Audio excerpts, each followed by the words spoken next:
In NLP, the thing is you want the person who's teaching you to, number one, have good ethics, and number two, to have a minimum set of training and skill so that they teach you what's most current. My trainers have to be recertified every 2 years. They have to have done something new to keep up with the state of the art. It's a very new field. You know, it hasn't been around for a long time. It changes a lot. I want to know what's going, and if I learn something from a field, I want to know what's going on now, not what went on 20 years ago. And I don't want my trainer to be somebody who bought a printer and printed up a certificate that said, oh, I'm a trainer, you know, NLP trainer.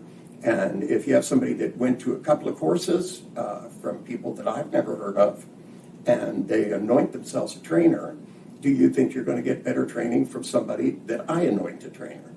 Now, the other side is if they're stealing my technology and my copyrights and my techniques from me, and they may be able to get away with it, but wouldn't they steal from you too? So I don't think it makes them ethically trustworthy.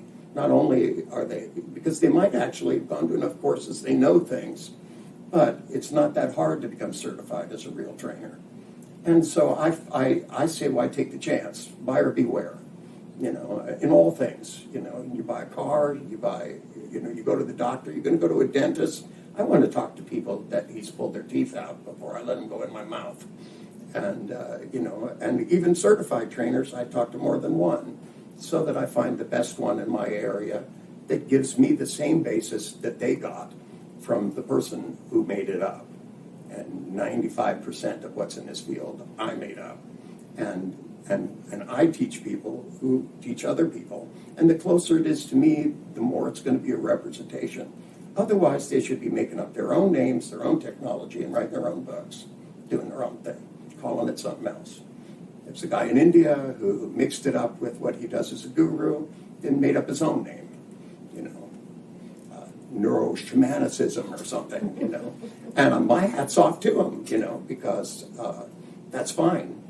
I have no objection to that, but if they're going to use my books and my techniques and my names and my technologies, at least use the ones I'm using now, not ones I did 20 years ago.